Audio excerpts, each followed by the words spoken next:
मुबारक अहमद सानी वाले केस का क्या बनेगा फिर अब? सर वही केस है, उसी में रिव्यू आया है। आज भी लैपटॉप वाले मौजूद थे? नहीं, आज सुन रहे थे या नहीं थे? आज पगड़ियों वाले आए हुए थे, इसलिए लैपटॉप वाले नहीं आए हुए। Thank you. हुजूर अलैहिस्सलाम की खत्म नबूवत पे डाका नहीं पड़ने देंगे। हम अपनी गर्दनें कटवा सकते हैं, पूरी उम्मत ज़बह हो सकती है। मुल्क पाकिस्तान में रहने वाले हर कलमा पढ़ने वाला शख्स नबी अलैहिस्सलाम की इज्जत और नमूस और खत्म नबूवत के तहफ़्फ़ुज़ के लिए अपनी जानों के नजराने दे सकता है, लेकिन हम चीफ जस्टिस को भी इस तरह नहीं करने देंगे। लेकिन हम इस केस के मुद्दई हैं और आज जो था, आज एक फ़ैसला हुआ, उस पर हम मुतमईन इसलिए नहीं थे कि उसमें बहुत से फैक्ट जो हैं वो जो अदालत बज़ाहिर कुछ नहीं होती, उसको वकला ने और पार्टीज़ ने बताना होता है। तो उनके जो कौंसल थे उस दिन कुछ माहौल बेहतर नहीं था, उनके कौंसल ने बहुत सी चीज़ें आउट ऑफ फैक्ट बताई थी, जिसकी वजह से ये मिसलीड हो गई कोर्ट। तो हमने वो रिक्वेस्ट की या रिव्यू की नज़रसानी के तौर पे। आज बहुत सी मजहबी ताकतें जो थी, मजहबी पार्टियाँ हैं, क्योंकि पूरे मुल्क में इज़्तिराब है इस फैसले की वजह से, तो वो आए, उन्होंने अपना मौक़िफ़ रखा और सुप्रीम कोर्ट ने भी बहुत सी ऐसी पार्टी और इदारे जो जिनकी बड़ी हैसियत है दीन के अंदर, उनसे ओपिनियन तलब की है अपनी उनकी, ताकि ये वो फैसला करने में किसी पोजीशन पे पहुंच जाएं। कौन कौन सी पॉलिटिकल पार्टी आज आपके साथ पेश हुई है इस केस में? देखिए, बज़ाहिर पार्टियों में तो मौलाना फजलुर रहमान की तरफ से था, सिराजुल हक साहब की तरफ से था, इब्तिसाम इलाही ज़हीर की तरफ से था, TLP की तरफ से था। तो मेन बड़ी पार्टीज़ तो आई हुई थी। बकिया भी जो पार्टीज़ हैं वो दायर करना चाह रही हैं। ऐसा नहीं है कि कोई पार्टी भी ये चाहती है कि वो ना आए। तमाम का तमाम मुस्लिम उम्मत इस पर पाकिस्तान के अंदर मुत्तफिक है और मुत्तफिक रहेंगे। हम क्योंकि कंप्लेनेंट हैं तो हमने पूरे केस को रिव्यू करना है। पूरे केस पे जो एतराज़ात हैं वो हमने अदालत को बता दिया है। 3 हफ्तों का टाइम दिया गया और 3 हफ्तों के बाद इंशाअल्लाह अज़ीज़ यहीं पर अल्लाह की मदद से इसी केस के अंदर दोबारा फैसले। ये जो तमाम मामलात हैं ये शुरू हुए थे मुबारक अहमद सानी वाले मामले से। जी। उसके ऊपर उसकी सजा मुअत्तल होगी नहीं होगी, क्या स्टेटस है इंशाअल्लाह सारा कुछ, और माहौल क्या बेहतर हुआ है इंशाअल्लाह अज़ीज़। ये पाकिस्तान है, यहाँ पे किसी से खैरात में मांगा हुआ आइन नहीं है। मेरे और आपके बुज़ुर्गों के खून से सेंचा हुआ ये कानून और आइन लिखा हुआ है।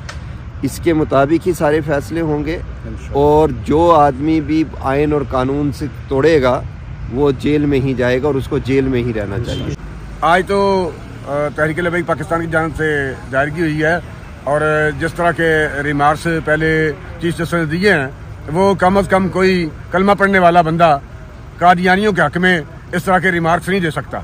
और कुरान मजीद की आयत पढ़ के जिस तरह के उसका गलत मतलब मफहूम लिया गया है कि कादियानी सामने खड़ा हो और वो कुरान मजीद की तहरीफ कर रहा हो, उसकी आयत का मफहूम अपनी मर्जी से कर रहा हो और बंदा कहे जी ये ला इकराह फिद्दीन, अब इनको कुछ ना कहें, ये कुरान मजीद की हिफाजत अल्लाह ने खुद ज़िम्मा लिया है। तो अल्लाह ने ज़िम्मा लिया है तो उसका मतलब ये है कि हमारे सामने जो मर्जी करता जाए। तो ये रिमार्क्स जो chief justice of supreme court Pakistan ने कादियानियों के हक़ में दिए हैं, इस तरह कोई कलमा पढ़ने वाला शख्स कादियानियों के हक़ में अपने रिमार्क्स नहीं दे सकता। या तो चीफ जस्टिस खुद कादियानी है, अगर कादियानी नहीं तो कम अज़ कम कादियानियत नवाजी का उसने 100/100 100% हक़ अदा किया है। हुजूर अलैहिस्सलाम की खत्म नबूवत पे डाका नहीं पड़ने देंगे।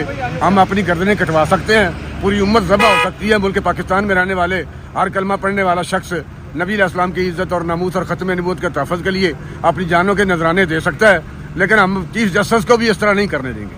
और हम चीफ जस्टिस हो, सदर पाकिस्तान हो, चीफ ऑफ आर्मी स्टाफ हो, कोई भी शख्स हो, हम खत्म नबूवत पर डाका नहीं पड़ने देंगे। हुजूर अलैहिस्सलाम की खत्म नबूवत के तहफ़्फ़ुज़ के लिए पूरी उम्मत अपना एक एक बच्चा ज़बह करवाने के लिए तैयार है, लेकिन हम खत्म नबूवत में डाका नहीं पड़ने देंगे। ताजदार खत्म नबूवत के तहफ़्फ़ुज़ के लिए हम मैदान अमल में हाज़िर हैं, आज भी हाज़िर हैं, पहले भी हाज़िर थे, फिर भी हाज़िर हैं। चीफ जस्टिस भी हो तो उसको भी हम ये नहीं करने देंगे। जो लोग इस मकसद के लिए इस केस की पैरवी के लिए मैदान अमल में हैं, अल्लाह ताला उन्हें अजर अज़ीम अता फरमाए।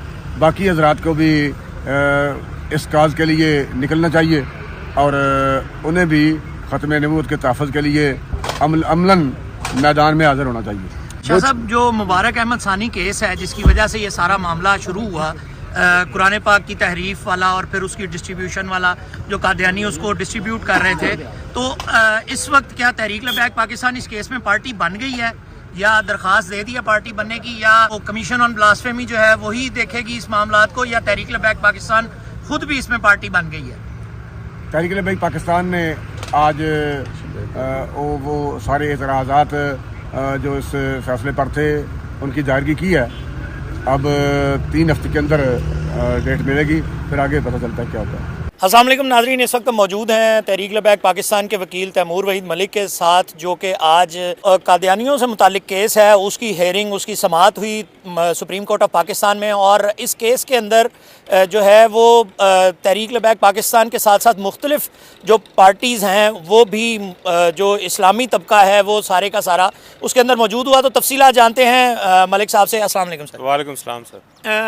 मलिक साहब, आपकी एक लॉन्ग स्टैंडिंग हिस्ट्री भी है सुप्रीम कोर्ट ऑफ पाकिस्तान के साथ, और उसके बारे में भी हमारे नाजरीन को बताइएगा। गो के आपके कुछ इंटरव्यूज़ मेरे यूट्यूब चैनल पे पहले ही मौजूद हैं, और अभी आपने आज रिप्रेजेंट किया, क्या सूरत हाल है, कैसे देख रहे हैं? बिस्मिल्लाहिर्रहमानिर्रहीम। सबसे पहले जो हमारा मामला था, इसमें जो अभी हालिया जो फ़ैसला हुआ है इसका, काजी फायज़ ईसा साहब ने जो 6 फरवरी को फ़ैसला दिया था, उस फैसले के 2 हिस्से हैं। एक हिस्सा है जो कानूनी मामलात पे है, जिस तरह FIR काब हुई, उसके जो नुकात हैं या जो उसके जो ताजरात पाकिस्तान के जो मामलात हैं, उसमें भी काफ़ी सारे मामलात हैं। लेकिन चूँकि हम फौजदारी जो रिव्यू होता है उसमें जो पार्टी वहाँ से मुतासर होती है सिर्फ वही रिव्यू कर सकती है। हमारा कंसर्न था इसमें जो, उसमें भी ज़ाहिर बात हमारा कंसर्न ज़रूर है कि एक ख़िलाफ़ कानून जो आपने वो कानून उसको जो किसी को रिलीफ दे रहे हैं, और वो उसकी हद तक तो हमें उस पर भी रिजर्वेशंस हैं। लेकिन चूंकि हम कानूनी तौर पर उस पर मुदाखलत नहीं कर सकते, कानूनी तौर पर सिर्फ वही जो मुद्दई था उसमें वो कर सकता है और वो कर रहा है।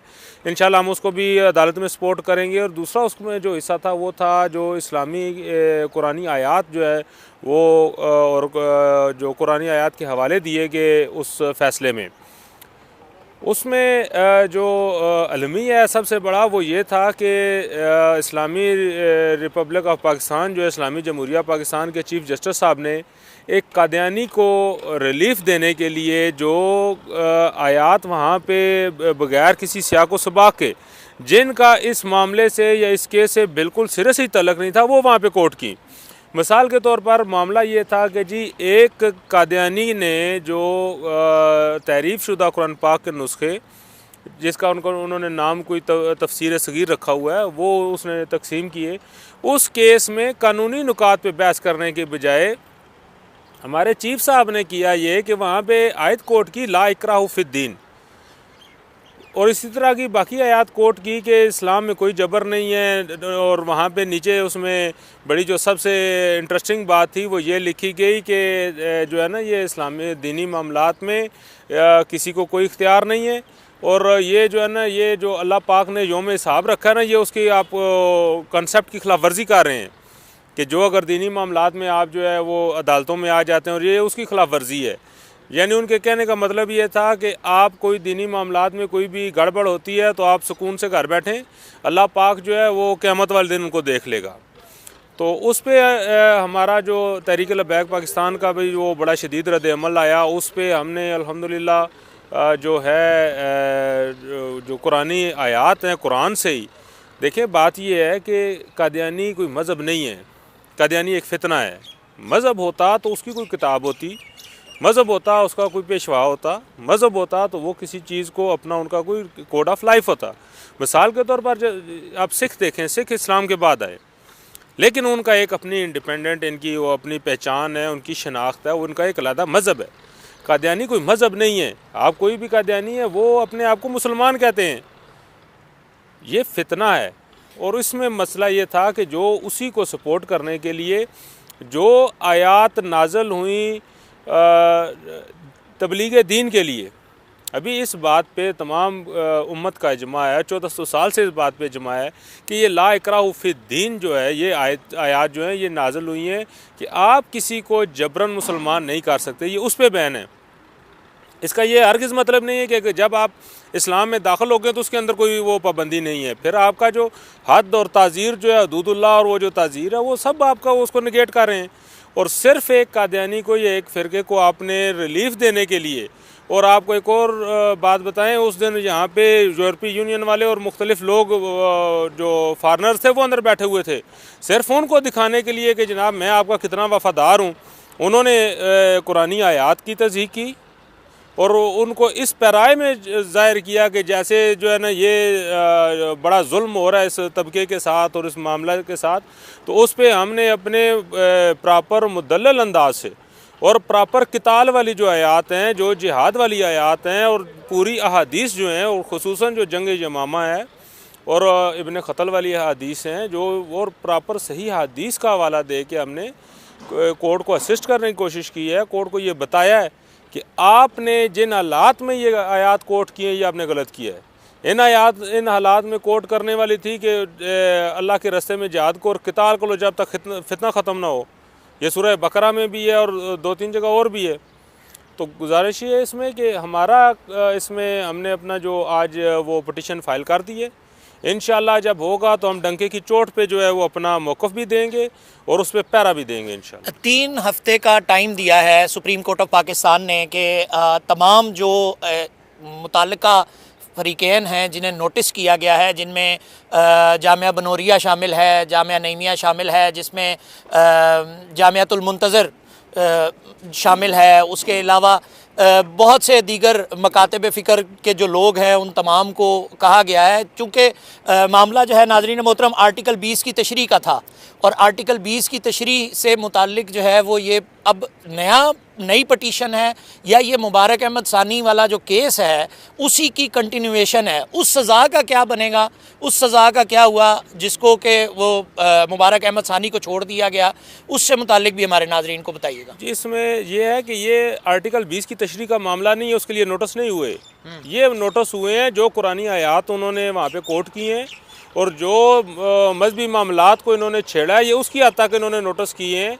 और नोटिस सिर्फ ये जिनके नाम लिए इनके नहीं किए, उन्होंने कहा कोई भी उलमाए दीन जो हैं, इस्लामी नज़रियाती कौंसिल को भी लिखा गया और तमाम उलमाए दीन को ये कहा गया कि अगर कोई इसमें पेश होना चाहता है, ये जो हैं ये इदारे इनको तो हम नोटिस कर रहे हैं जो हमारे नॉलेज में है, ये जो वक्त जो नाम उनको दिए गए वो उन्होंने कहा इसके अलावा भी कोई भी शख्स अगर इन मामलात पे हमारी वो रहनुमाई करना चाहता है तो वो 3 हफ्ते के अंदर अंदर तहरीरी तौर पर प्रिसाइज और तहरीरी तौर पर हमारे यहाँ पे जमा करा दे। यानी ये नई पटिशन है? नहीं, ये उसी पटिशन के अंदर, इस पटिशन में हुआ ये है कि जब ये मामला चला आगे, ये 6 फरवरी वाला जब खुला अवाम में आया, अवाम में इश्तिहाल आया, तमाम जमातों ने अपने जो एहतजाज थे वो रिकॉर्ड कराना शुरू कर दिए। जब ये कंट्रोवर्शियल हो गया तो फिर सुप्रीम कोर्ट ने ये किया कि उन्होंने एक प्रेस रिलीज़ जारी की और उस प्रेस रिलीज़ के साथ साथ गवर्नमेंट ऑफ पंजाब ने एक पटिशन फ़ाइल कर दी। और गवर्नमेंट ऑफ पंजाब ने जो रिव्यू पटिशन फ़ाइल की है, क्योंकि रियासत इसमें स्टेट जो है वो पार्टी थी और वो कर सकते थे, उन्होंने किया और उन्होंने वहाँ पे डंडी ये मारी कि उन्होंने सिर्फ एक जो पैरा था, पैरा नंबर 9 जो था जिसमें आर्टिकल 20 और आर्टिकल 22 का तज़किरा है, उन्होंने सिर्फ उस हद तक चैलेंज किया। बाकी जो पैरा 6, 7, 8 और 9 जो हैं, जो जहाँ पे दीनी मामला डिस्कस हुए हैं, सारे मामला डिस्कस हुए हैं, उनमें उनको उन्होंने छेड़ा ही नहीं था। हम पेश हुए हैं, आज हमने पटिशन फाइल किया है कि हमें उसमें पार्टी बनाया जाए और बाकी जो 6 से लेके जो 9 तक जो पैरा जाते हैं जिनमें दीनी मामला डिस्कस हुए हैं उसमें हमें पेश होने की, और हमने अपने पूरे मौक़िफ़ के साथ और पूरे जो हवालों के साथ, शरई हवालों के साथ उसको हमने फ़ाइल किया। और उसमें हमने एक और बात की कि ये बात जो अब देखें, जो बात आप कर रहे होते हैं वो किसी न किसी तनाज़र में, किसी की सयाक़ो सबाक़ में कर रहे होते हैं। हमने ज़्यादा ज़ोर जो रखा अपना वो इस बात पे रखा कि आपने गलत सयाक़ो सबाक़ के साथ आयात कोट किए हैं। अभी मैंने उसमें ये हमने पिटीशन में मेरी में लिखा हुआ है कि मैंने मिसाल भी दी है कि अगर आप एक असास मामले में एक जज साहब जो हैं वो कर रहे हैं, समाअत कर रहे हैं, और वकील साहब आगे से उनको कहते हैं जज साहब ये बताएं अभी असास इतना मामला है, और उसमें वकील साहब कहें जी कि या कोई भी बंदा गए जज साहब को, जज साहब ये बताएं कि अगर दौरान ड्यूटी एक जज की अननेचुरल डेथ हो जाती है या वो मारा जाता है तो उसके घर वालों को क्या मिलेगा। इसमें बज़ाहिर अल्फाज में तो कोई वो थ्रेट नहीं है, लेकिन जिन हालात में वो कर रहे हैं उनमें ये डायरेक्ट थ्रेट है।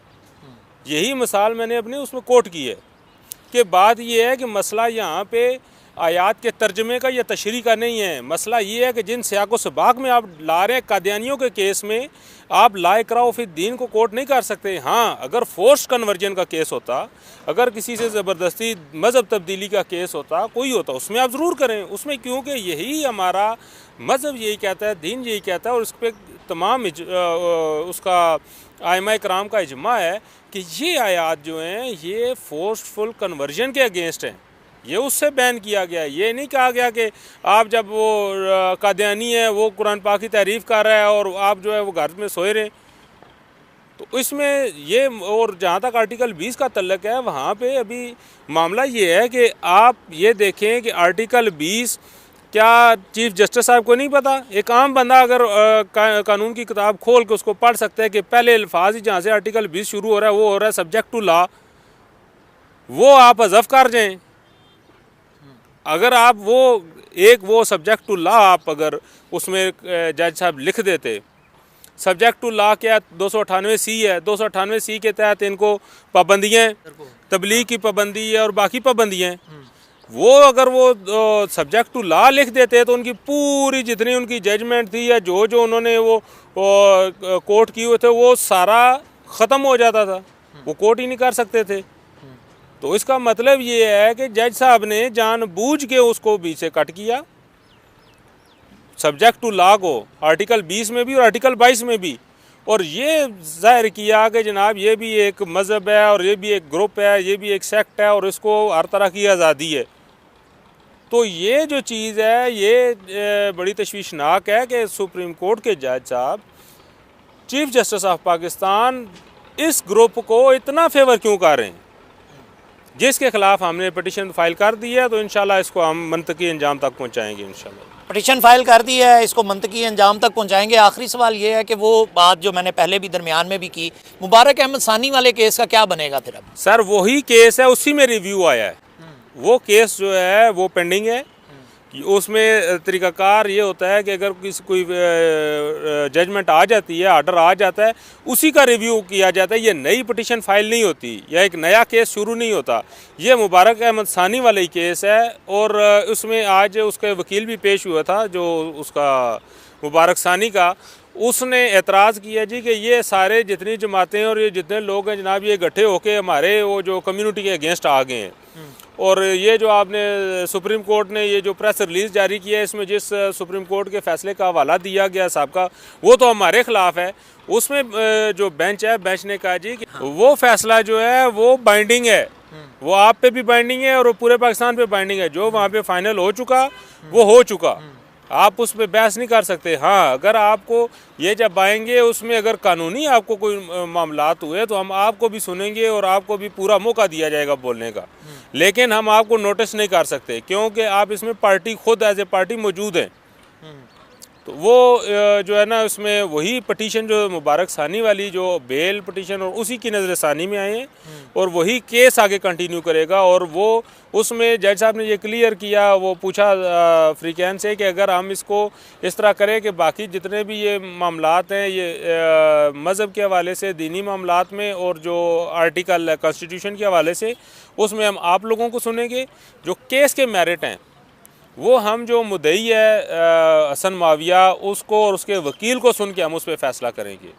तो सब ने उस पर इत्तेफाक किया कि ठीक है, इसी तरह कि आप जो हम आए हैं, जो मजहबी आपने मामलात बीच में डिस्कस किए, हम उस हद तक आए हैं।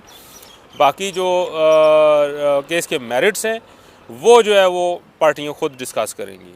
उस पर केस के मेरिट्स जो हैं वो पार्टियां खुद डिस्कस करेंगी। नाज़रीन मोहतरम, आपने तफसीलन सुना कि इस वक्त क्या स्टेटस है इस केस का और इसके ऊपर तमाम तफसीलात आपके सामने हैं। मसूद चौधरी को supreme court of Pakistan Islamabad से इजाज़त दीजिए। दोबारा किसी और मेहमान के साथ किसी और वक्त हाजिर होते हैं। तब तक के लिए अस्सलाम वालेकुम वरहमतुल्लाहि वबरकातुहू।